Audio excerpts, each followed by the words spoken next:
Let me call to order the June 6, 2018 meeting of the Committee of the Whole. Would you rise for a moment of silence, followed by the pledge to the flag?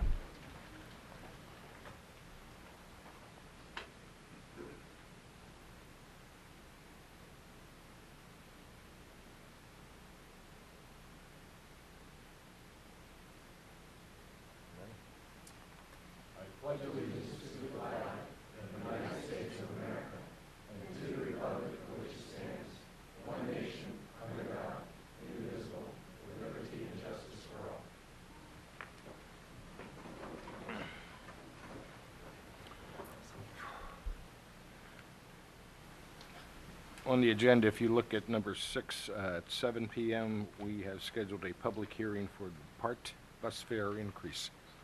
And at this time, I'll turn this over to our solicitor, Mr. Garner. Thank you, Mr. Wien. This evening, we do have advertised for 7 o'clock a public hearing, which is required under certain federal transit rules as part of the PART system. In this case, the hearing is to allow council to take public comment with respect to proposal to change fare increases for PART. And I'll turn it over to Courtney Hyde to give a little explanation of what is being proposed, and then we'll take public comment. Thank you, Chuck. Every 2 years, the Federal Transit Administration requires that PART increase its fares to keep it in line with systems in the area. We will be increasing the full fare adult 25 cents from $2 to $2.25, half fare and students from $1 to $1.10, and paratransit services from $4 to $4.50. Transfers will remain the same. Okay, thank you.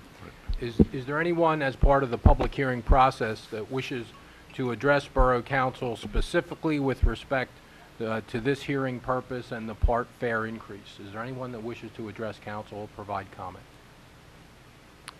The record should reflect there was no public comment. Mr. Wien, we can conclude the public hearing and return to the regular agenda. Thank you. Very good, thank you. Okay. Yeah.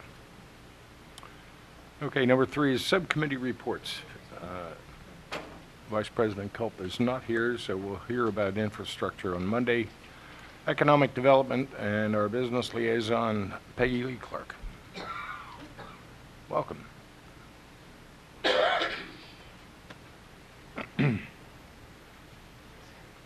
Good evening, councilors. Well, there's been a lot of exciting things happening in the borough. So to come, Cedarville is getting ready to move furniture in and they will be occupying their building, which is on top of BB&T on the corner of High and Hanover, and their expected move-in date is approximately June 15th. So that's a very exciting thing, and Cedarville will be completely in Montgomery County and the borough of Pottstown rather than spread between the borough and across the river in Chester County. So that's an exciting thing for us.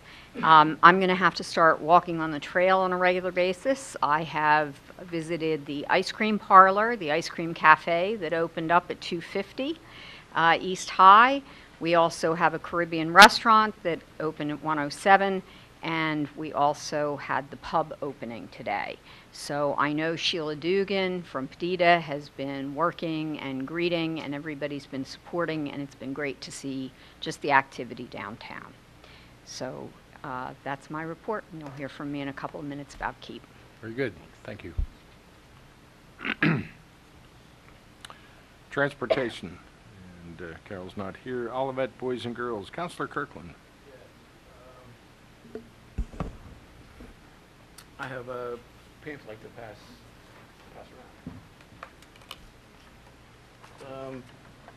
The Olivets is doing their summer registration for camp, summer camp. Compared to other camps you see around, this is a really, really good price. It's like there's 2 options here on the pamphlet, and there's some pamphlets there on the table also. But option 1 is $25 a week, or option 2 is $35 a week of paying weekly online or something like that. I'm not quite understand that, but it's ages 6 through 14, and so for families with 3 or more children, we only pay for 2 children. So they do all kind of activities during the summer, and this is not only for the immediate community. This is Pottstown's community center. It's for the entire borough of Pottstown. So, take advantage of this. It's a good opportunity to keep your kids busy during the summer. So I suggest you take advantage of that. And that's my report. All right, very good. Library. Ms. Penrod.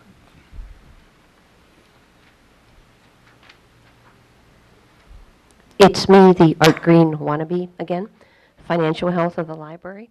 Passports continue to be a popular service for area residents. We're easy nearby, and the passports can eliminate any doubt and confusion about documents required for travel and entrance to federal buildings. And they are also a source of revenue for the library, since we receive a portion of the processing fee. The library is actively selling certificates for the Rotary Duck Race on July 4th as a fundraiser. So let me know if you haven't purchased your duck race tickets yet. If you don't get them from me, at least get them from somebody. The families of several local residents who passed away recently have designated the library as a memorial in lieu of flowers, for which we are enormously grateful. In particular, the family of Mary Diamond, a longtime librarian, will be dedicating a small reading room in Miss Mary's memory. The Friends of the Library, a separate fundraising arm, completed their recent spring backdoor book sale this past weekend, so thank you for all of you who came and bought some books, but mostly thank you for all of those who donate their books, their used books. It's a major fundraising for us. And kids tend to regress on their reading skills during the summer break, so that should not happen. Make sure that all kids, your family, your kids, participate in all of the special summer reading programs between now and the end of August. That's all. Very good. Pottstown School District. Anyone? Ad hoc zoning, Counselor Cross. Actually, we did meet this month, and we discussed open alcohol containers, like primarily for outdoor dining. Mm-hmm. We might kind of change how we regulate small land development, to make it a little more streamlined. We continue to evaluate downtown zoning. Okay. Animal Committee, Counselor Kirkland. Report from Ms. Miller. Hi, just briefly, folks, because we're just getting the new deputy chief up to speed on all things animal, and there's a lot to work out. So I started bringing him up to speed a little bit this afternoon, and we're going to continue to work on that, and then we're going to schedule a meeting for the committee to meet as a whole and start working on some things that have great need. For example, some comprehensive enforcement of the laws that we currently have with zoning and our borough ordinances and the state ordinances, state laws. I also want to mention that HB 1216 just unanimously passed the Senate Judiciary. That is a bill to keep animals out of hot cars. It allows law enforcement, would allow law enforcement to retrieve a distressed dog or cat from a hot car after making a reasonable effort to find the owner of the vehicle and then take it to a veterinarian for help. So that's a very important bill, and if you guys, all the animal advocates, could reach out to your legislatures and support the hot car bill, that would be wonderful. You can also check out any current pending and legislators that are supportive of animal rights at humane-pa.org. Thank you. Good. Safety, Chief Drumheller. Good. Emergency Services. Anyone? Mr. Feather.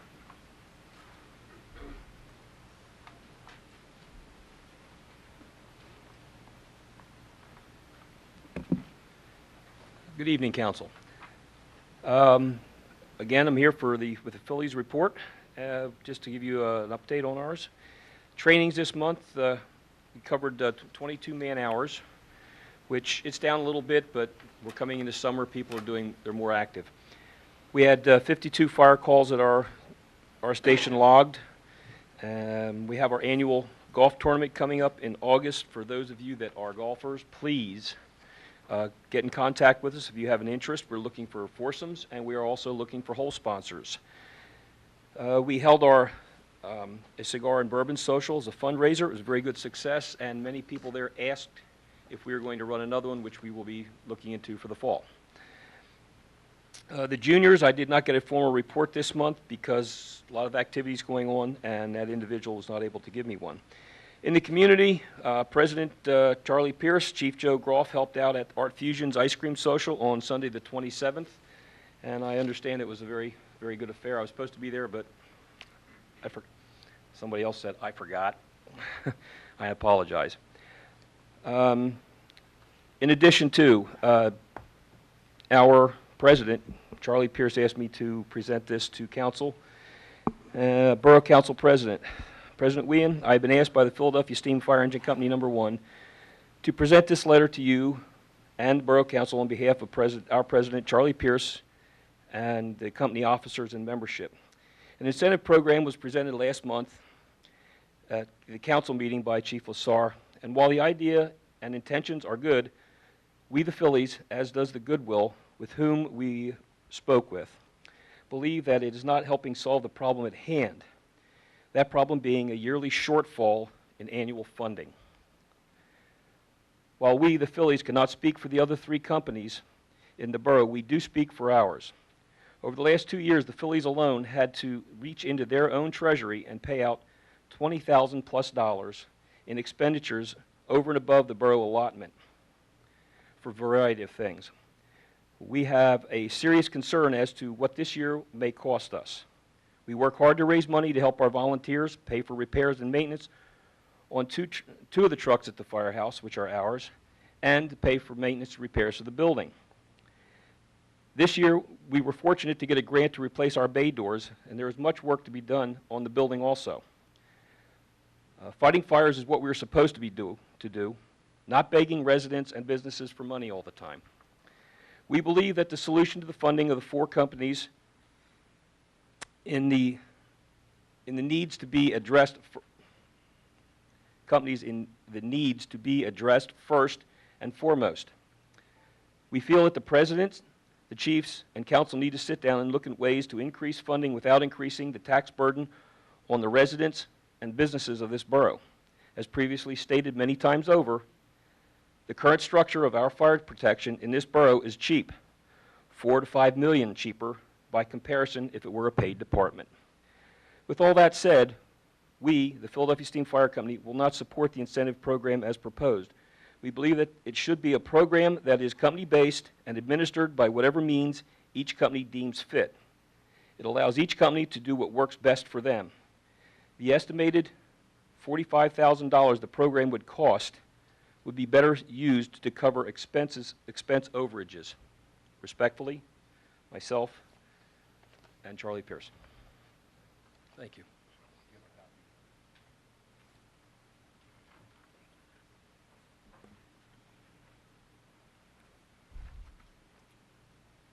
Any other companies here tonight?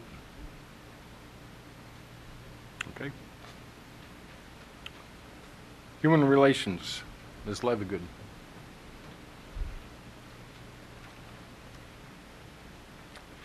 Good evening, councilors. The Human Relations Commission was created by council under Borough Ordinance because of the need in the community. The commission's June meeting is scheduled for Tuesday, June the 12th, 2018 in council chambers at 6 p.m. The commission is working on recruiting candidates for future commissioners.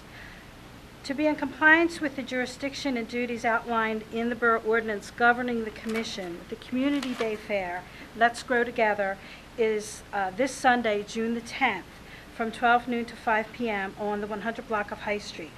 We have approximately 70 vendors scheduled to participate. These vendors include retail, food, children's activities, medical, police, and fire. The opening ceremony is at 12 noon. There will be interactive demonstrations with many different cultural, ethnic, and nationality groups. The Fair Zone will promote respect, diversity, and collaboration between agencies. And we hope everybody joins us on Sunday, starting at 12 noon for some fun. Okay? Great. Sounds good. The ad hoc finance, Councilor Kirkland? Yes, I'm going to ask, Janice, can you give a report for the committee?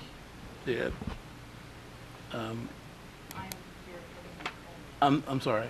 I'm sorry. Do you have the? I don't have my notes with me. I'm sorry. The ad hoc financial Yeah. sustainability oversight committee. Right. I can take that. Yeah. So Thank you. basically, Thank you. we did meet, and we talked about the fact that we did receive the go-ahead from PCED to use funding that they provided for an EIP study. So we started to look at the scope of what that study should look like. The process will be that the committee will recommend the scope items.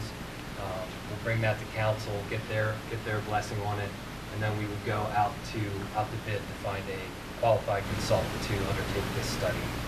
And again, really the point of the study is to look at the borough operations, the borough contracts, basically anything that impacts the borough financially, to make sure that we are running as efficiently as possible, and to see if any changes can be made going forward to become more efficient both on the revenue and expenditure side. Okay. Thank you. I'm sorry, Janice, for putting you in a spot like that. Thank you very much. Good. Mayor's report, our mayor's out of town, and we'll probably give the report on Monday. Manager's report. Sure. First, I'd like to just address the issue that we've all been dealing with the YMCA, and I'd really like to extend a warm thank you to the Galati family for stepping up to the plate with a creative solution that will help keep the YMCA in Pottstown. It's really public-private partnerships like this that can really do some great things in the borough, and we're starting to see the fruits of that here with the Galati family and their generous purchase of that building. So we're looking forward to see how that will take shape. Just an update on Walk Bike. We are right about the midpoint of construction for the Walk Bike project. We've had the one-way conversions implemented on York and Johnson streets.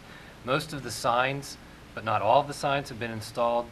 And we realize that some of the new roadway treatments will take some getting used to, especially since this project is under construction. And we have situations out there now where some of the signs are installed, but the painting is not in, which can be a little bit confusing.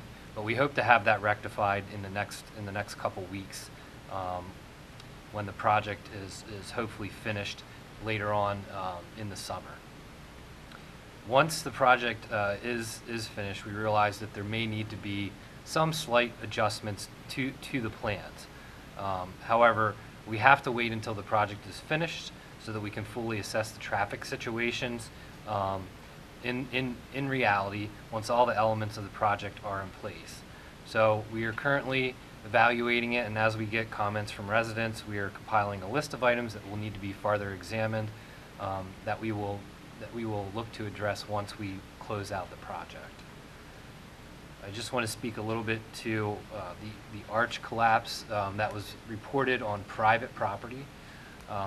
We're currently working with the property owner to have the borough engineers assess the situation. Right now, the hole appears to be fairly stable. There doesn't appear to be any major obstruction to the archway system, so we don't think there will be any impacts for flooding or anything like that. And we'll continue to have public works staff monitor this location on a daily basis until we can come up with a solution. The solution that we're looking at is providing some initial stabilization of the soil around the hole, so that no more soil will get back into it, and then also having our engineers looking into what a possible fix could be. At that point, we really would look to state and federal funding agencies to try to help fund the repair of the structure. And again, towards that effort, last week we've had State Representative Tim Hennessy. We took him, Public Works staff took him on a tour of the arches so that he could get a full understanding of what we're dealing with down there, so that he can try to advocate for that on a state level. So hopefully we'll have some updates on that. Just wanted to mention again that we're going to have our e-waste recycling event June 16th from 10 a.m. to 1 p.m. in the Reading lot. We will accept various electronic devices, computers, monitors, TVs, printers, MP3 players, cell phones, surge protectors. We won't accept things like fossil fuels or liquids, chemicals, oils, anything that contains hazardous materials like asbestos or freon or biological waste. But most electronic goods you're free to drop off. It will all be free, except there will be a charge for TVs, $20 for all flat screens, $25 for TV monitors up to 29 inches, $45 for TVs and monitors 30 to 55 inches, and $70 for TVs and monitors 56 inches and larger. So there will be a limited capacity that we're able to take that day, so if you want to get rid of some electronic items, look to get there early. And that's all that I have. Very good. Thank you. Item 7 is the park budget for fiscal year 2018 and 19. Ms. High?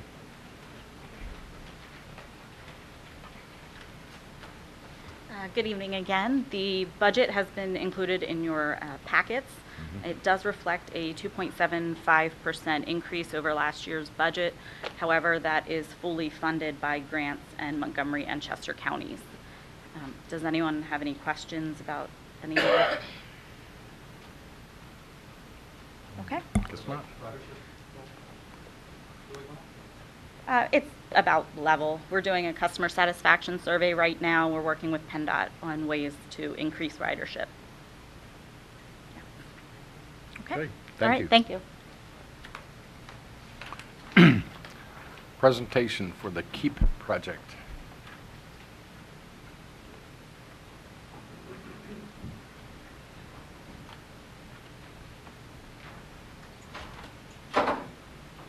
Good evening again, councilors. We have the gentleman back, Mr. Cover and Mr. Narkowicz from Montgomery County Planning Commission, to give you an update on the KEEP project. We are coming to an end of the grant period.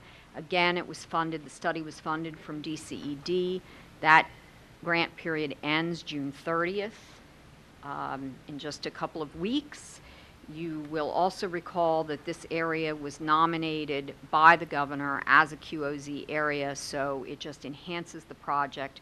This really has an ability, it's 103 acres of deliverable land, developable land, and it really has the ability to create public revenue as well as enhancing the entire business community, as well as some residential opportunities. So they're here to present, and then I do have one of the landowners, Mr. Langford, owns one of the land, and he'll be following up the presentation with his comments on the project. Okay.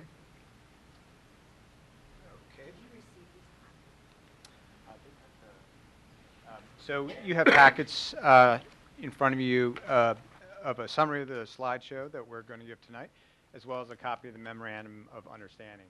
We also have copies of the draft-specific plan here in case you're interested. Okay. Best place to stand here. Okay, so John and I appeared before you last in February when we gave an earlier update on where things stood, and now that we're wrapping things up, we're going to give you a quick update as well as review the next steps in the KEEP project. And again, that is Keystone Employment and Economic Plan. Okay, next. Okay, so we have wrapped up the draft specific plan, and again, you do have copies of that tonight. And we are finalizing the request for interest, or RFI. Next. One of the things that we have finalized as part of this final draft of the specific plan are the principles for development. And these are the general concepts which will be implemented through zoning and other code amendments. And some of the key points here are the land uses. So we've designated the appropriate land uses, which are industrial, office, or research and development, multifamily, upscale apartments, mixed uses, and then also supporting parks and open space. And then there's also some potential for accessory services uses supporting the development itself, or if appropriate, and if part of a response to an RFI from a developer, conceivably retail, although that is less likely. Next. Okay, and here are some of the plans again that we presented to you in February. Just a concept illustration showing a mix of non-residential and residential. If residential were undertaken, it would have to meet design standards specified, as well as be part of a mixed development. So it could not be only residential. Next. And here again is one of those illustrations we showed you from in February. So the standards for the principles for development, as well as uses, include dimensional requirements, the specifications for the pedestrian and bicycling network, open space criteria and design standards, building and site design, as well as regulations for landscaping, parking, signage, and other categories. And they also implement bonus mechanisms. So it provides an array of options for a developer that are desirable from the municipality standpoint, while allowing development to occur in a flexible manner. Next. And next. Okay, so the role of the public-private partnership. The public sector has already facilitated the movement of fill, or arranged for the movement of fill into this area, which actually is a tremendous assistance in getting rid of the cost premium, which we discussed in February. And so by eliminating the need to spend money on fill, it makes this project much more viable. So that's one of the ways the public sector is involved. And in going forward, the key objective will be to raise money for the funding of Keystone Boulevard's extension. And then the private sector is involved once we put out a request for information, looking for interest from developers and proposals from developers to get their ideas and also to gauge their level of interest in the site. Next.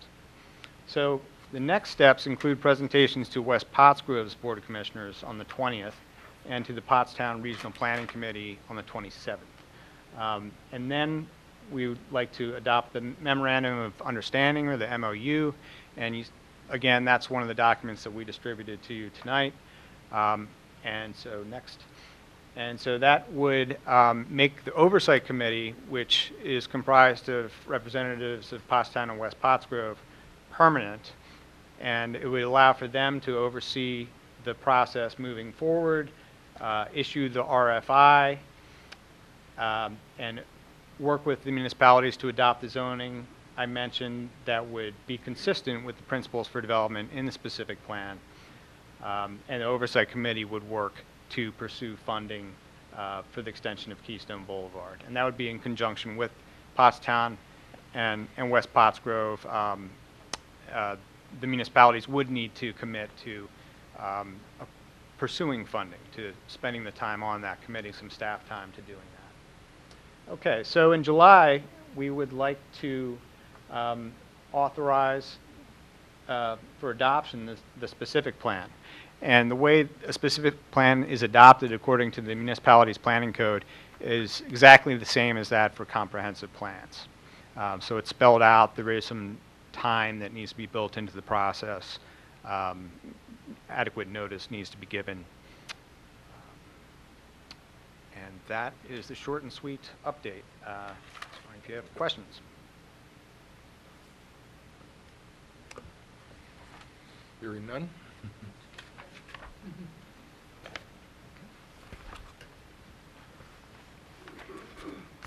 Now I will turn it over to Peggy and Jay.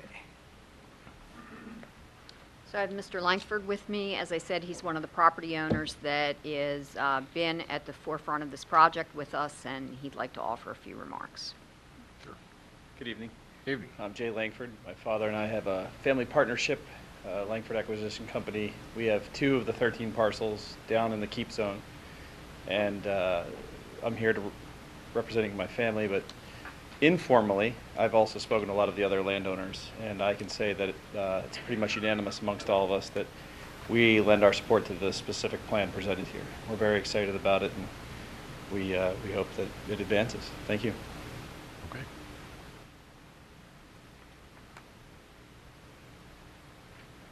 Thank you. Now we have a presentation from Greater Pottstown Tennis Land Development Waiver.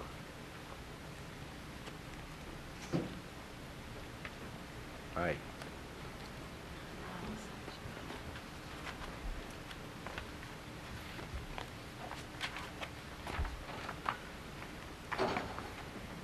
Hi, good evening.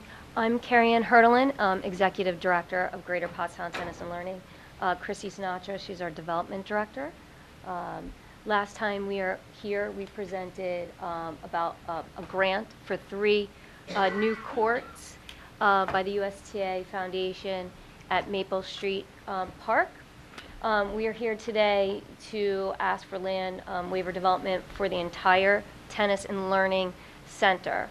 So in the 6-acre park, we were awarded 3 courts. 2 of the existing courts will get resurfaced. A 3rd court will be put in. New fencing, new drainage will go in. We also, you're okay, you got it? Sorry.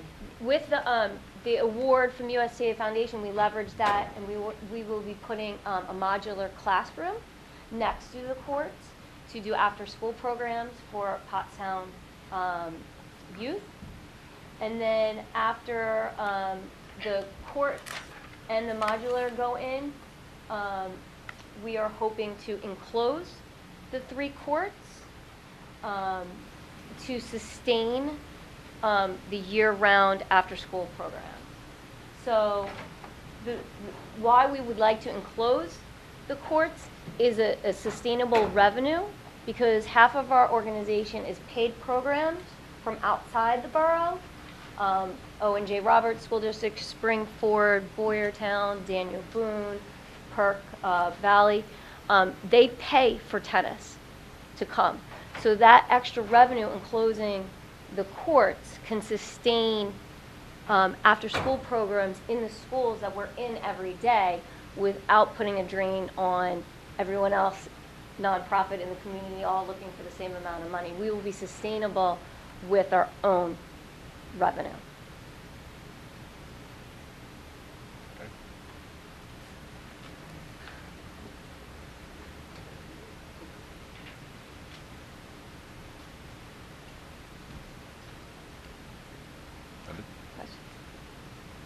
Any questions?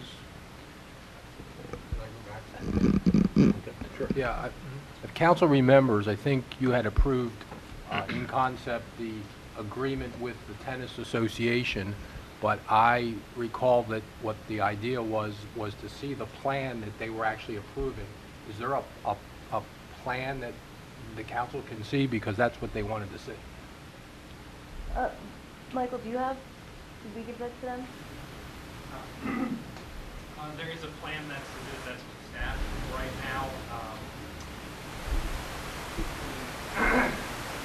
The request here would be for the land development waiver, but the original user agreement does state that shovels don't go on the ground until plan is reviewed and approved. Correct. So the action for council at this point is simply waiving the land development process. Correct. So there's no authorization, there's no final authorization with this request for shovels in the ground shovels. So this is a request for basically development of this plan. The final plan, once it's submitted, And just refresh my memory, because I understood the agreement, at least that I looked at, referred to a Phase 1 that didn't include enclosure or a building around the units. The Phase 1 that's referenced in the user agreement has to do with the court resurfacing and the modular. The air support structure is referenced in the user agreement, but is in no way authorized, so we expect there's a separate process for the approval of that piece. That includes public input. Okay. The I guess- request was to include that enclosure, air support enclosure in this request for land development waiver, because it's part of the larger picture, but the actual authorization for that work is not being requested. Okay, well, that's obviously up to council, but I don't recall in the original agreement that we just finished that there was discussion about the enclosure, but I could be wrong. I haven't looked at it for 6 weeks. It's referenced as possible, there's a very brief line about it, but that's to my recollection. I could be Okay. wrong as well. All right, I thank think you. the enclosure is conceived in the agreement, but there isn't anything mentioned in regards to, you know, its approval or the parameters in which that would transpire in the form of an agreement with the borough.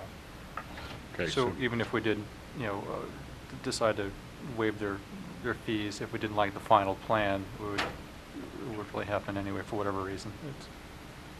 Well, I don't think I didn't think the motion was waiving fees. It was waiving the land development process. Yes. Their development will still have to comply with all of the applicable borough ordinances with respect to stormwater and drainage and construction, unless council waives those requirements. So that's the normal waiver of land development that I believe they're seeking. The expectation is that there will still be a grading permit completed and all of those applicable permits. Yes, that's correct. Okay. My only concern with the bubble-like structure that you have proposed is, are there any residents in the area that may be affected? Is there any plan to talk to them? Yes, that is before anything would proceed with moving forward with that. The intention is to hold public meetings. That is correct. Okay. I don't think the intention was to put the cart before the horse with respect to the air support structure, but it made sense to include that with this piece, which is the request for. So I do have a copy of the plan that we've received to date, and I don't know if Carrie Ann, if you want to go over that in detail with council, feel free. So the white courts are the existing courts that are there at Maple Street. Those two will get refinished. And then the gray court is a new construction court. And so they'll get all new drainage and new fencing. So it'll be a 3-court facility that was granted and awarded. Over here is where the future classroom or building would be next to it. The parking lot is up there. Okay, so you can send a copy of that to each of the councilors. Yes, yes, I can. And up to you, but I guess we were kind of looking at it on a staff level too, and if it makes sense for you to come back next month after we've looked at it, you can kind of knock a lot of things out at one time, because rather than coming to council asking for approval and then having staff add a bunch of comments or whatever to the plans, and then you having to come back again, that could be an option. But it's up to you. You can ask for approval of this plan tonight too if you wish, or Monday night. It just depends on your timing and. You're only seeking the waiver for the land development. Correct. And And the courts and the classroom are phase 1. But we were just showing that inside that floor, that footprint, we can then discuss phase 2. Right. Which would be a different phase. But Okay. it would all be in the same But it would probably be wise to have our staff review everything and do it all at once next month. That'll throw us back on the actual court construction of the grant. Okay.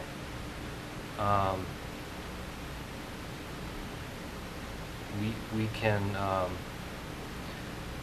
maybe we can try to get our comments back by the end of the week. Okay. And you could come back on Monday with the revised plan, or at least speaking to the things that you're going to address. But it would strictly be for the waiver. Yeah. So. Right. Is there some time restraint? There's not necessarily a time restraint, but the grant was awarded, the core construction company was already picked. They had a time frame of trying to get it started in June. It'll take 8 weeks to do all that, hopefully getting that up and running for us to run programs in September when the kids are back in school to do after-school programs. You feel comfortable? And the first phase of construction is what exactly? Just the court. The existing courts, or the It's existing the two and the new? existing courts and adding the third. Okay, all right.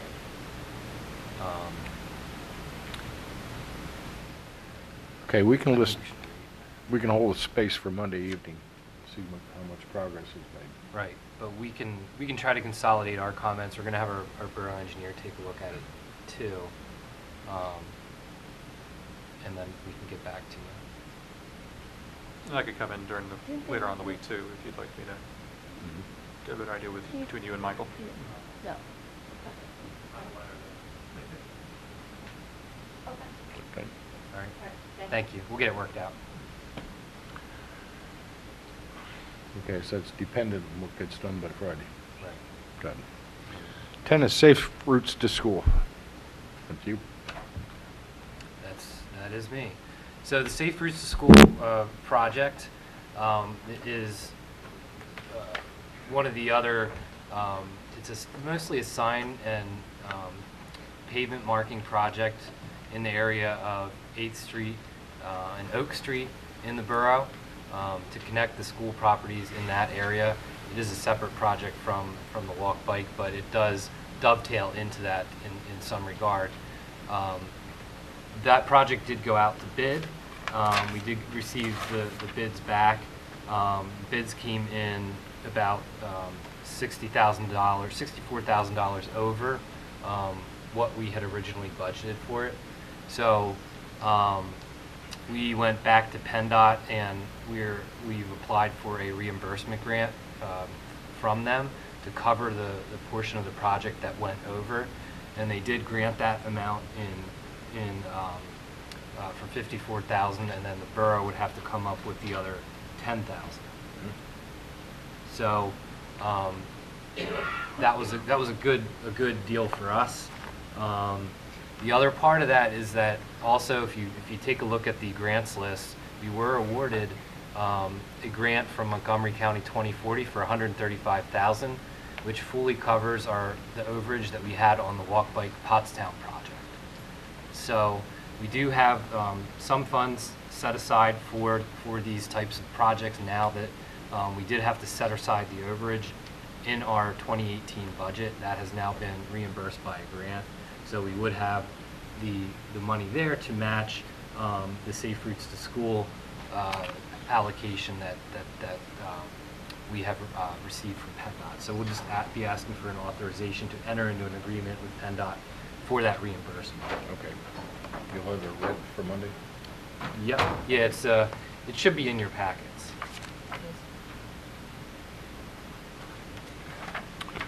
All right, we'll list that.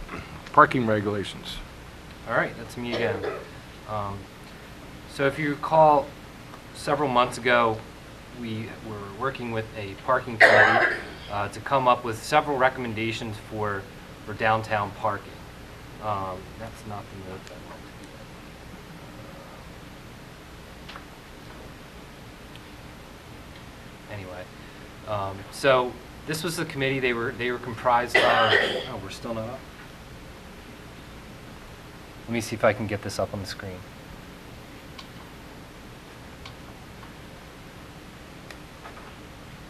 There's Dave. It was just up here.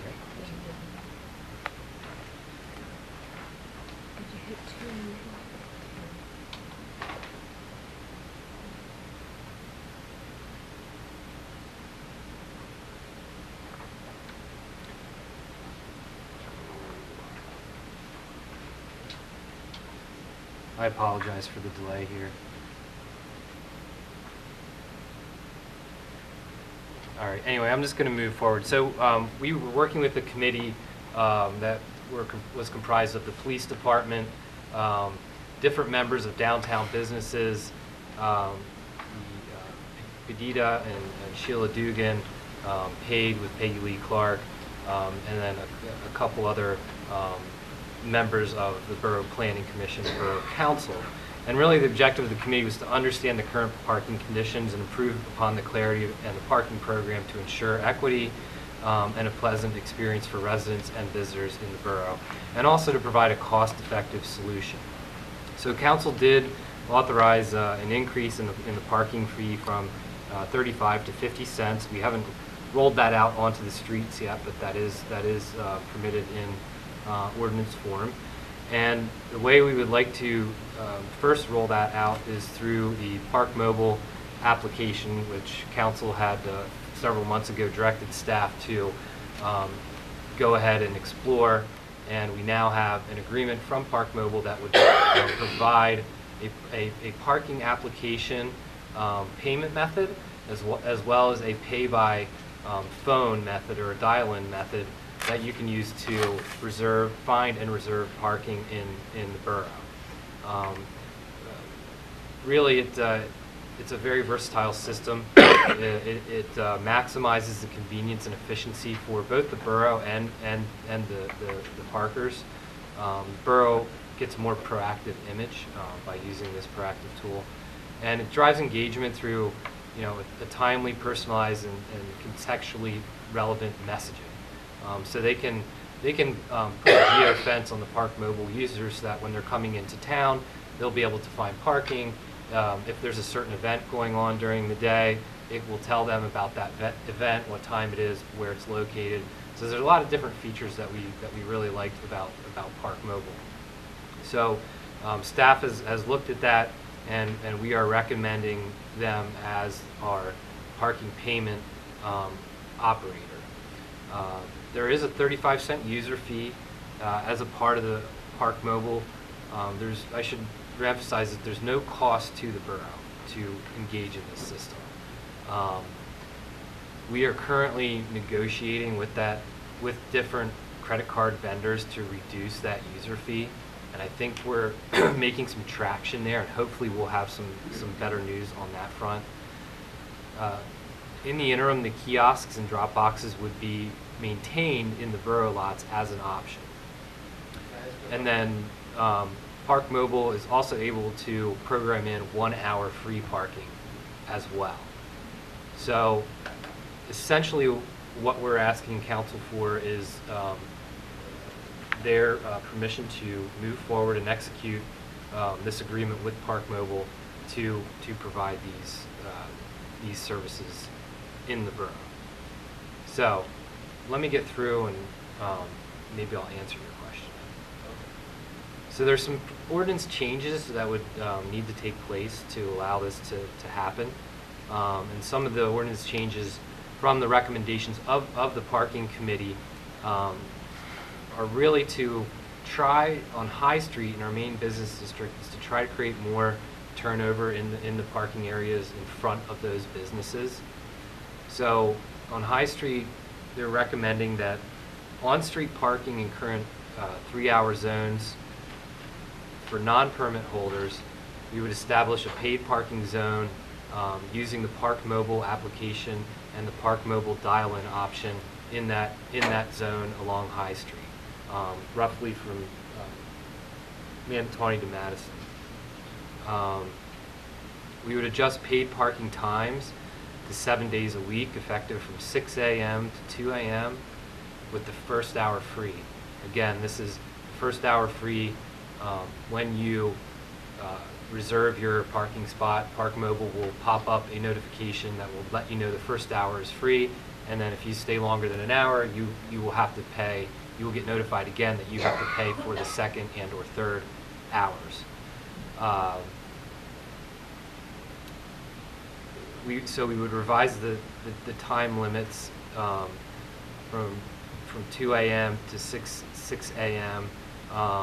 There would be no fee for parking at that time, and then this obviously would not apply to permit holders. Permit holders, we're not proposing any changes to any of the permit holders at this time. This is just for the paid parking on the streets and in borough lots. And then also in borough parking lots, again for non-permit holders, we'd establish the paid parking through the Park Mobile application, the dial-in option through Park Mobile, or in the borough lots, you could also use the payment kiosks that are presently in place in those facilities. And we would also propose to revise the time limits for paid parking to 7 days a week, 6 a.m. to 2 a.m. in borough lots as well.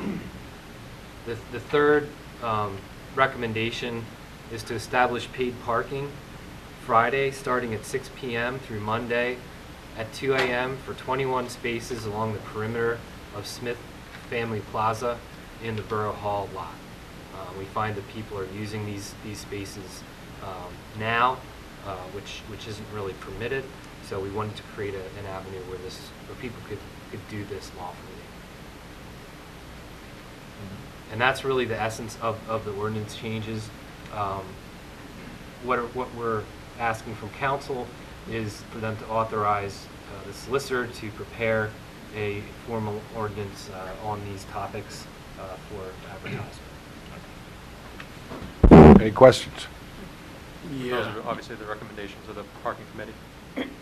Yes. Those are the main bones of it. The times were really something that we worked on separately with the police. But I think it was generally in line with what they did recommend the 7 days a week. It was just figuring out what times would be the best windows to operate in. But all the other recommendations were run through the parking committee. You said that in the interim, the kiosks and the meters and stuff will still be able to be used. Yeah, I'm not aware that we have any meters, but the kiosks yes, and kiosks, drop yeah. boxes, I believe, they'll continue to be an option. In Throughout the whole program? In the borough lots. Okay. So in the borough lots, you have two options: pay by Park Mobile, which is the smartphone application or the dial-in, or pay by your credit card at the kiosk or drop box. Okay. And that's going to continue throughout the whole program? Or is it going to be phased out? It's probably going to be phased out at some point, but we're not sure when. We want to see how well people take to Park Mobile, how it's being utilized. But at some point, the cost of these kiosks are far more than what I'm comfortable with. Put it that way. When we can get a payment system that doesn't cost the borough anything. Okay. Now, what if, like in the future, someone just doesn't have the app? They can dial in, and they can pay with their credit card by phone, and they'll essentially take your license plate number and your credit card number, and you can pay that way. And you have to do all this over the phone when you're parking? Yes. Okay. Anything else? Okay, we'll list this for Monday. Okay. 12 is a Portnoy agreement. This is for the collection of delinquent municipal assessments. And this occurs year after year. Correct. So, Yeah, the borough's had Portnoy since, I think, 1997 to collect its delinquent user fees, water and sewer, and essentially all you're doing is approving them to do that job for another year if you think they're doing a good job, and I think historically they have. They have. Any questions? All right, we'll list that. 13, Victory Christian Life Center, asking for a street closure, June 10, 2018. Yeah, so this is for a church service that they would like to do on the 10th from 9 a.m. to 4 p.m. They're asking to close Washington Street between King Street and Buttonwood Alley. No questions? We'll list that.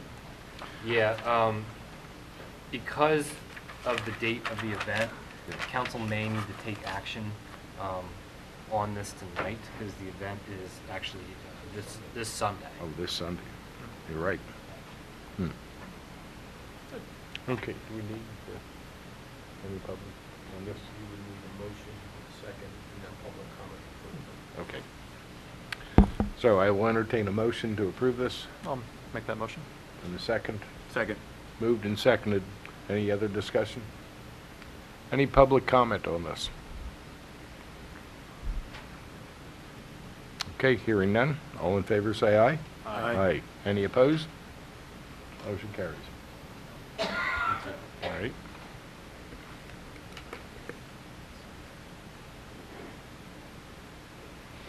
(14) Hanover Square Warehouse. Welcome. Good evening, Council President and fellow councilors. My name is Chris Hogan. I represent Hanover Square Warehouse in Regalingo. Hanover Square Warehouse is an applicant for approval of a land development plan. Mr. Lingo sends his apologies. He had a conflict with his daughter at an event that he couldn't reschedule, so he set me in his place. We're here tonight to request preliminary and final land development approval with approval of certain waivers from the land development plan and subject to whatever conditions council may impose. The application was submitted in April and calls for the applicant to purchase 300 Cherry Street, which, as many of you know, is the shirt factory on Industrial and Cherry, or excuse me, Industrial in South Charlotte, and has been vacant for quite a long time. Mr. Lingo has been involved in the development of the Hanover Square planned community. 300 Cherry Street is across the street from Hanover Square, and he feels that there is a great opportunity to continue development in that area on this parcel. He has it under contract, but he has not purchased it yet, and he will not be able to purchase it without preliminary and final land development approval. The plan is to construct a duplex or a twin on Cherry Street, facing out onto Cherry Street, which would finish out the streetscape on Cherry Street, and then take the existing building and renovate it into 27 market rate apartments. We're in the process of finalizing approval of some historic tax credits. With that would come requirement to adhere to certain development obligations and to maintain certain facets of the building, to maintain or increase the development quality of the building. Before making application for preliminary and final land development approval, we did appear before zoning hearing board because there was some variance relief that was requested. That took place late in 2017. I'm happy to report that we did receive the variance relief that we needed for the project to be approved, subject to certain conditions which we're prepared to satisfy. We also made application to council in early April for approval of the conditional uses that we would put the property to, namely construction of the twin on Cherry Street and renovation of the warehouse to 27 market rate apartments, including development on the first floor in order to get to that 27 units.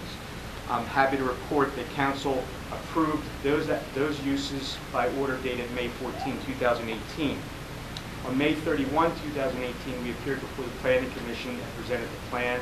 After some lengthy vetting, I'm happy to report that the Planning Commission did see fit to recommend approval of the plan that we had submitted back in April 2018, subject to imposition of certain conditions that Borough Council may see fit.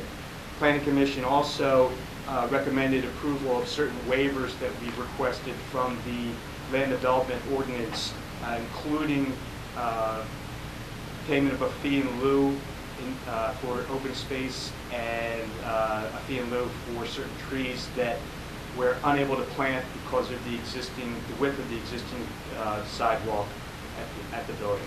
So we're here tonight. I have Vic Viola, the project engineer, and Tom Burley, the project manager. They're here to answer any questions that council may have. We're asking for preliminary and final land approval from Borough Council at their June 11th meeting. And if you have any questions, we'd be happy to answer them at this point. I was at planning, so I'm pretty well satisfied. I'm looking forward to it. Don? Joe?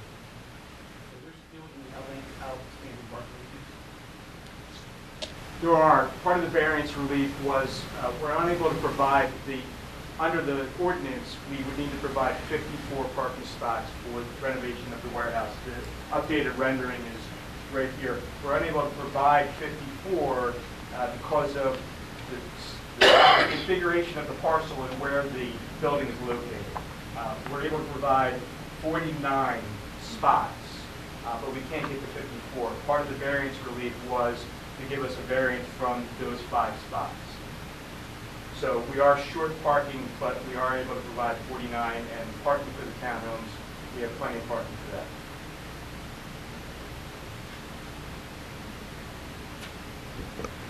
Council has seen this project in one form of another since, I think, the summer of last year.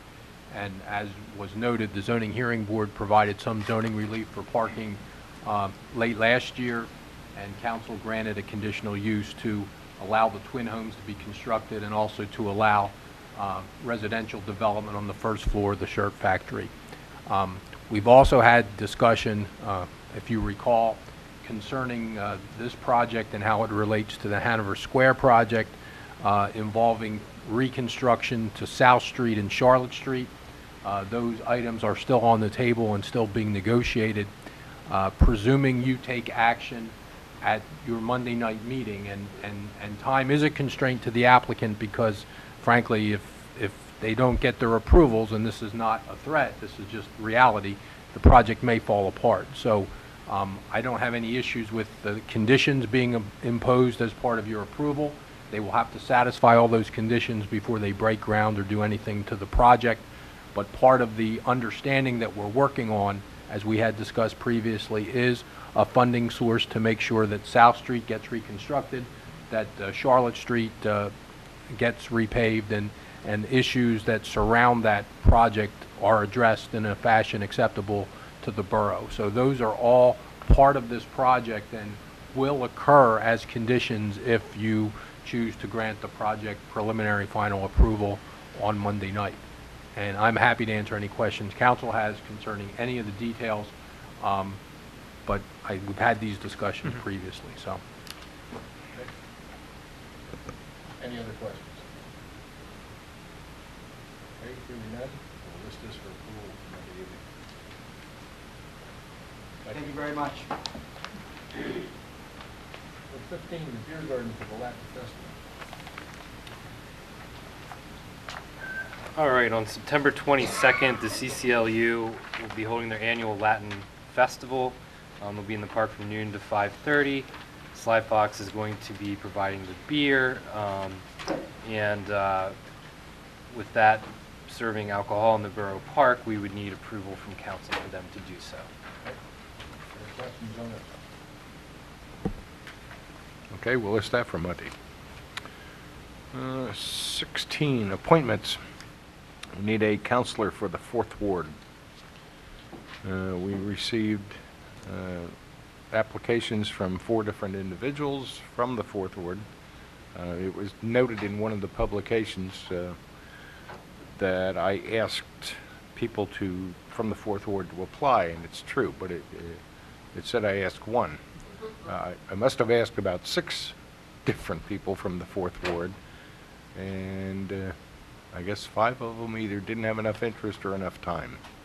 So We have 4. I don't know if they're all here or not, but does any of the councilors have any questions for those who are here? Yeah, just, I'm not personally met any. Okay. All right. All right. I would suggest, would you come to the microphone and... We normally limit public comment to 3 I'm minutes. an entertainer too, so. If you would... You got it? Okay. So, in 3 to 5 minutes, tell us why you're here. So I just want to say thank you for having me. I'm excited. I miss coming to the borough meetings. You learn so much, and I've been in Pottstown for like 2 years. I'm a homeowner, and I live on Oak Street, and Ward 4 is awesome. Just want to let you know. I want to be a council person because when I first came to the, this keeps sliding. When I first started coming to the borough meetings, I learned so much, and I wanted to do something for my community, so I got active in the community by being being a committee person and knocking on doors and letting people know who are running for office. And I also like being in Pottstown. I've been in the Pennsylvania area. I'm originally from Washington, D.C., and I used to live in Phoenixville, and then I moved to Pottstown because I see growth and I see change. And it's a nice town. I like it. So I wanted to be part of that change and help Pottstown grow. So that's one of the reasons why I wanted to come here. And I love my ward. Ward 4, woohoo! Okay, I'm done. Good. Thank you. Anyone else? Would you tell us who you are, what you're going to do for Pottstown?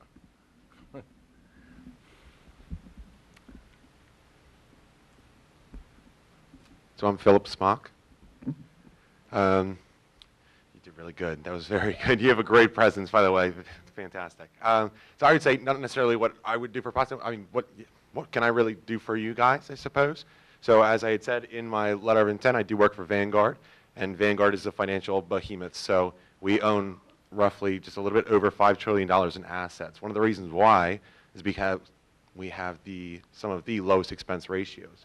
So my entire process or day-to-day job is looking at the actual numbers of what people actually need to prepare for their retirement and their finances and determine where can we cut certain things. How can we make sure that they're able to benefit from us in some way, shape, or form. So that's always something that's interested me, definitely, and I'd like to provide that service if possible to you as well. The other big thing is, too, when it comes to safety, I know that it was also encouraged for me to look into joining the Pottstown Blue Police Force. So I would have absolutely loved to do that. After several conversations with my wife, though, unfortunately, she doesn't like the risk that you would have to take with that. So I was, unfortunately, had to back out of that option, but I always wanted to serve as best as possible. And this is another way that I could do that to serve the community through constituent service, ultimately.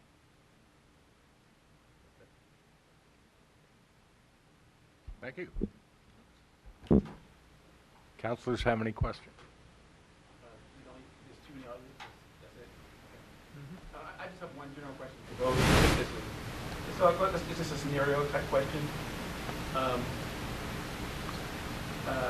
you know, you both can't answer the same question, but say you came across a situation where you had to vote on an issue, and the public sentiment went one way. Okay. You had to vote on an issue, and the public sentiment went one way. You know, in your ward, and even throughout Pottstown. But in your heart, you really felt that for the growth of the borough, the other way needed to be chosen. How would you weigh those two options? And you know, how would you, how do you rate the importance of those two options, you know, the public sentiment and your own personal feelings? And how would you come to that decision? It's up to you. Microphone now. Yeah. Sure. So if I'm not mistaken, essentially the question that you're asking is if it's better, well, what's better for the goose might not be better for the gaggle, what's better for the gaggle might not be better or best for the goose. So when I look at this type of situation, personally, I'd rather be 100% educated. I know that there's certain regulations that I'd love to say, let's give the people what they want. However, you're tied to certain things. Coming from a counseling background myself, I try to analyze just about everything possible. Also, as a retirement plan specialist, there's hundreds of people that I talk to every single day who just aren't educated enough on why a certain rule is the way that it is. So personally, my job is to try to educate them, not advise them or tell them exactly what we're going to do, but just to let them know why this is the better route ultimately to go. And it really comes from their own decision making. So oftentimes I feel like a lot of the reasons why somebody wants something that might not actually be beneficial to them is because of the lack of education or the lack of communication or the lack of understanding thereof. So I'd say in this circumstance, it would have to be a lot of analyzing to determine and be able to back up my decision very clearly in a way that educates them to the point that they can understand why I came to that conclusion.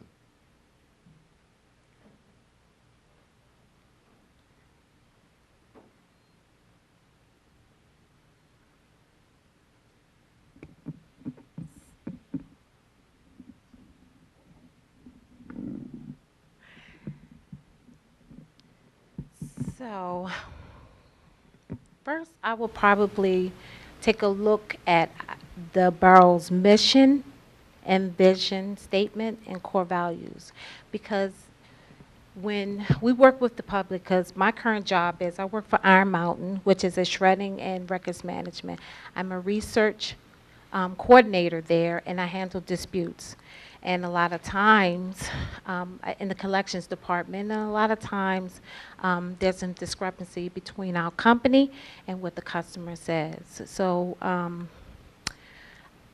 if it's passionate in my heart, I'm gonna try to sell it, like I'm trying to sell you guys me as being a ward for a council person. So what I would do is, for example, the walk and bike routes. I agree with it, and I think it's awesome. I wish they had something like that when I was a kid. But people in my area is like, oh no, I don't like that. I don't, you know, because it's taking up parking and they got signs all over the place. And I said, it's awesome, because think about it. We're an adults. Wouldn't you want your kids to be safe as in walking? You know, so I try to sell it. But I also listen, so I write it down. So when I do come to council meetings, I want to address it and ask those questions, do a little research on it, and find out a happy medium like I do at work. You know what I mean? I try to find out what the problems or the issues that the residents may have, and also try to sell the positiveness of whatever, you know, we'll be voting for, like the walk and bike route, which I think is awesome. Thank you. Any other questions? Seem both very dedicated, and then just it's been very rewarding for me to be up for a little over 4 years, but and also it's very time consuming at times. There's a little bit more than just coming to the committee whole and our Monday meetings. Sometimes it could take sometimes up to 15, 20 hours a week, if not more, besides just answering constituent questions and things like that. So, but I think both of you seem up to the task. Very good. Okay, we'll list this for Monday evening.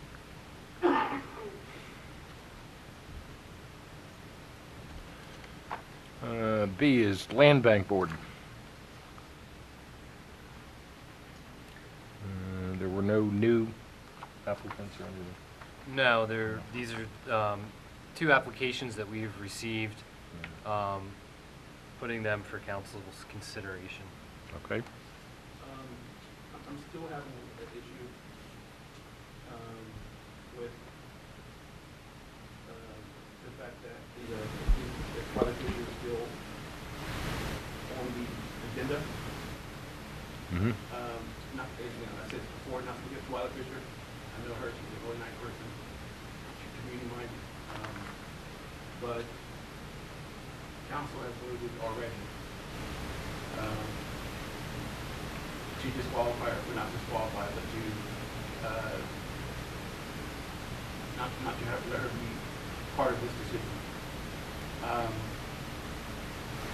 My question is why she's still on the agenda? Okay. Is there, Well, it was during the according to the rules of this body, if someone voted not to put it down on an issue, Mhm. are they still allowed to still be on the agenda? Okay, how it got on the agenda, it was during our pre-agenda meeting, I asked that everything, all the applicants be listed, and that's why it is here. It's my understanding that the legal procedures, should somebody want to nominate her, it would have to be someone different, is that right? Yeah, that's correct. The vote for Ms. Fisher was taken several months ago, and I believe under Robert's rules, or at least my interpretation of Robert's rules, is that there is a reason that the same vote or motion can't be made meeting after meeting. So if you're going to make a motion to put Ms. Fisher on the board, I believe first it has to be made by someone that didn't make the motion originally, and two, it has to be made by someone that voted no for her appointment to the board. So I think that's how you get the same motion back on the agenda. From a legal perspective, the reason is you don't want two counselors meeting after meeting to make same motion in a second to bring up the same issue again and again and again. That wouldn't be very productive. But in this case, and I'll just point out, the issue is really the vacancy you still have on the land bank board. So again, I don't know who's going to make what motion Monday night, but certainly in the event a motion is made for Ms. Fisher procedurally, I believe it has to be made by someone that, other than made the initial motion at the, for her to be considered, All right. April, And and that's then again has to be someone that voted no. And that's fine, but the council already voted that she's not part of the process. So her packet should not be included in this meeting today. Until that process happens. Okay. I mean, does that No, make sense? Or am no, I interpreting I see your point, and we carried it over asking if there were any others. That's what I did. So Monday evening, a counselor can nominate a person for that position. If the nomination, if I understand you correctly, is for Ms. Fisher, then it can't be someone who did it before. Otherwise, Right, well, I understand the nomination will have to be, her to be included again in the process. Or is that wrong? well, we have it listed, but anybody could be nominated. Anybody can be nominated even though something's been voted off. Yeah, or even if they didn't apply yet. Is that your interpretation? Someone could come in over the weekend. Well, as long as the person is qualified under the land bank ordinance, council's free to appoint anyone they want. It would be out of character to appoint someone that hasn't applied. Right. That's unusual, but it's not illegal. Right. But my whole, I don't want to prolong, but my whole issue was, when I saw this agenda come out, and I saw the name on the agenda, it was a concern because of our previous vote. It was a concern about our previous vote because our previous vote voted her off of consideration. So if she's voted off of consideration, why is she being considered? I guess the simple answer would be that during pre-agenda, I asked that all the names be listed, period. But she's not included, because she's not included because Okay. she voted off the agenda. Well, we did, and it's there. And So you broke the rules. The rules are broken. there's no rule. The I rules are asked, operating. I asked that all the people, and between now and Monday, we may have other applicants. Well, I believe I voted no too, but that didn't mean necessarily forever. I just wanted to hear her side of it, Mhm. as of which I did, and, you know, really investigate more of really what conflict of interest would there would be, if any. And, Okay. And then we're back for discussion on Monday. And I don't have a problem with her being reconsidered, but that process has to happen. Mhm. Someone has to vote on Monday for her to be reconsidered again, for her to be reconsidered. Yep, And so- today, that didn't happen, so she should not be on the agenda today. That's my only concern. Okay. And I think it's legitimate. We hear you. We understand. But Monday evening, we will be voting, hopefully, someone will make a motion and a second to put someone on the land bank. Okay? Padita, we have 2 positions, and there are 2 names listed. So I was approached by Sheila Dugan, or the Padita manager, before the meeting, and she requested to possibly have this tabled, because I Oh. think they have a few more people that are interested, and she'd like to kind of vet them a little further. All right. Ms. Dugan? Yeah, well, Pamela has already met with the board, and the board has nominated her to be elected on this position. Mhm. We still have 1 position remaining, and we have now 3, but we didn't know Mr. Hilton was interested at all. Okay. So we would like to have opportunity to meet with Mr. Hilton to discuss our board. I mean, we're working really hard over getting a working board. Fine.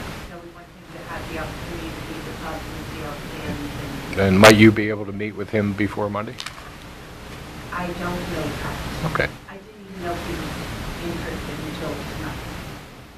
So if we could table him and bring Pam on the board, then we can have for next month, we'll have 3 meetings.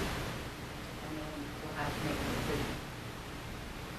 I mean, I'll give you the names that once we make that decision to meet, I'd like to give him the same opportunity to give the other 2 people. But, we didn't even know he was interested. Okay. Well, we're going to list it for Monday evening for at least 1, and if you have the opportunity to meet with Mr. Hilton, please do so. Okay? We'll list that for Monday evening. D, Blighted Property Review Committee. Any applicants? None. Planning Commission. 2 names listed, Andrew Monastra and Thomas Hilton. Any discussion or comment on this? We'll list that for Monday. Can I make a comment, Mr. Lee? Sure. Again, this is not necessarily a legal issue, but I did want to bring it to the attention of council for purposes of full disclosure. Mr. Monastra is an attorney in my law office, so I do work with Mr. Monastra. He has applied to be on the Planning Commission. From a legal perspective, I don't see that that is a conflict of interest legally, or would that preclude him from being on. But more taking a step back, and this is more a council decision, but I wanted to bring it to your attention just so you're aware of it when you make the decision. Sometimes the appearance or perception is stronger than what actually is. And I would say that I advise the Planning Commission and give them legal advice. I don't see that's being a problem with Mr. Monastra being on the Planning Commission. However, I do work for Borough Council, and I do work at the direction of the manager. I can envision, and I'm not saying this is correct or a proper perception, that an applicant or anyone that appears before the Planning Commission could take the position, or anyone from the outside, that somehow Mr. Monastra being on the Planning Commission and me providing legal advice, it could be viewed as Mr. Monastra giving me work to do so my firm makes money, or that Mr. Monastra has some kind of pull with me because we work together. And again, this is not anything from a legal conflict that would stop you from doing that. But again, I just wanted to make you aware of that issue because it frankly causes me some concern, and I've talked to Andrew about it as well. Right. So we've agreed, and we will do whatever you guys do as far as making the appointment, but I do think that's something you should consider, at least that appearance or perception, given the fact that I work with Andrew. So Andrew's been on a lot of commissions, he volunteers a lot of time, great person, has the best interests of the town at heart, but in this particular case, we'd be sitting at the same table, and obviously there'd be dialogue back and forth. Do I think it's a legal conflict? No, but I just wanted to make you aware of it, so everything's above board. Thanks, sorry to interrupt your meeting. No, that's great. I'll make a comment on that. I, commend you for, making that comment, because that shows, transparency and, and honesty. And that's one thing that I'm trying to show that that we sometimes when we consider these applicants for these boards, we have to consider appearances. It may not be a legal issue, or it may not have a hard line legal in a situation where there's a conflict. But we have to avoid appearances too, because that's important. Appearances are important. So that's another thing that I'm trying to instill and trying to show, that that's something that we have to consider, when we make these appointments. But we'll see. We'll see what happens on Monday. Okay. So we'll list that. 17 Harb. There are two documents, two addresses, 131 King Street and 1023 East High Street. And then administratively approved 240 Chestnut Street, 856 High Street, 1304 High Street, 944 High Street, 1019 High Street. And in 19, Harb has denied 1122 High Street. And they'll appear for Monday. 20 is comments from citizens present. Do you have any?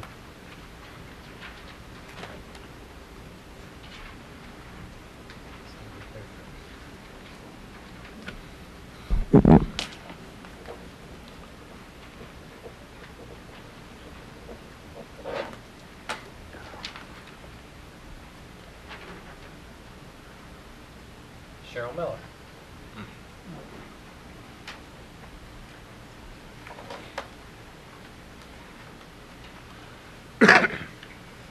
Council, Cheryl Miller. I have an ever-growing concern that I have to continue to come here month after month and explain conflict of interest to you.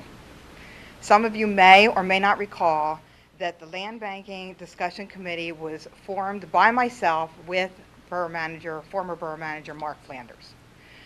Key organizations and people were chosen to give input on that committee that all had an opportunity for economic development, economic gain from the land banking. Those organizations consisted of Habitat for Humanity, Genesis Housing, Hobart's Run, Mosaic Community Land Trust, Matt Green with Glocker Real Estate, and later added through Justin Keller were two private developers, Krista and Keith Costello. As you see, none of those people who were very well aware that they had an opportunity for economic gain did not apply to be on the land banking board because it is a conflict of interest. You see no other person from those organizations applying to be an applicant to serve on the land banking board. They understand it's a conflict of interest. I would also like to remind you that there is many areas of conflict other than the direct purchase of property. The inaugural board establishes policies, procedures, and bylaws. If you felt that the people that you have already appointed to the land bank were not qualified to serve, then I'm not sure why you appointed them. If you need samples to review for policies, procedures, bylaws, I would be happy to provide samples for you to review. And Council Proxel, I would address this to you since you took the time to speak to Twyla Fisher about what you feel is or is not a conflict. You did not give that same consideration to Madison Morton, who's here tonight. If you have any questions, I suggest that you address them to him as well. Thank you. Next. All right, Sheila Duke.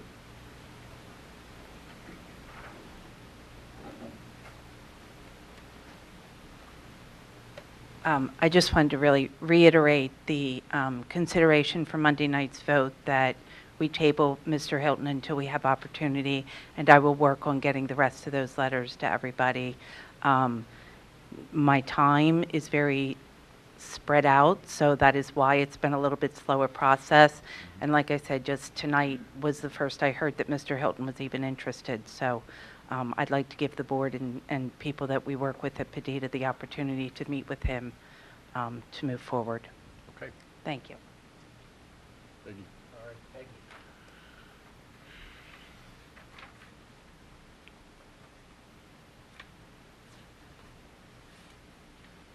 Councilors, I just wanted to address the issue of a borough manager position. I did want to say that I have spoken to several people who have been working on economic development from the business community, and there is great support for Mr. Keller. He has been a really great partner at the table and somebody that is really interested in seeing projects move forward and facilitating communication, and has done it in a very professional manner. So I just wanted to offer those comments. Thank you. Okay, councilors, comments? There's one more. There was, I have two residents over here that want to raise a concern I talked to Chuck about this morning. Mr. Huff, could you come on up here with the other residents? Could you come up and just voice your concerns? Would you sign in, please? Yeah.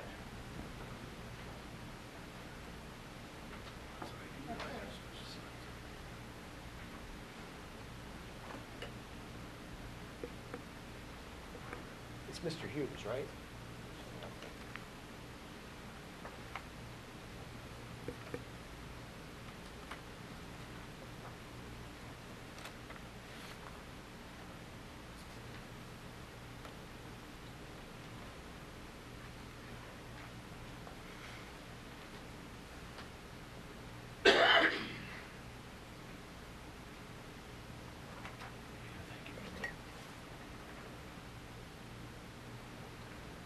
Thank you, councilors. Pardon my voice, but it's not very good. My name's Glenn Hoff. I live at 237 East Harmony Drive, which is in the Manatee Village section of town. I'm also the president of the executive board of the Manatee Village Homeowners Association. Okay. The purpose of my being here tonight, along with Bill Hughes, who's the vice president of the board, okay, is to request that we be put on the agenda for Monday night's meeting because we want to seek council's help and advice on issues that we're having up there at Manatee Village in getting the project completed. And we also have concerns that the old parcel, which used to be originally phase 1 of the project, has been sold, okay, and we have concerns on the development of that piece of property because it was sold to themselves. The original contractor or developer sold that property to themselves for $1, okay, and that old phase 1 is no longer part of the whole project, and that was decided back in 2009, and we have court documents and everything to show that. So again, in a 3-minute time period, I just request that we be put on the agenda for Monday night's meeting where we can address some of the issues in more detail.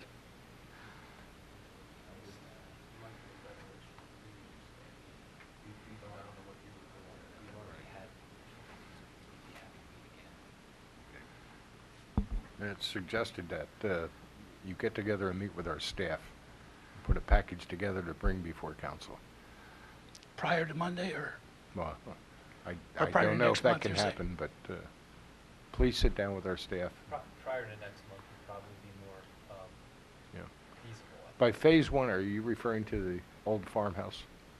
Yeah, that section, it's, I guess it's about 5 acres or something down that lower section. You know, because Okay.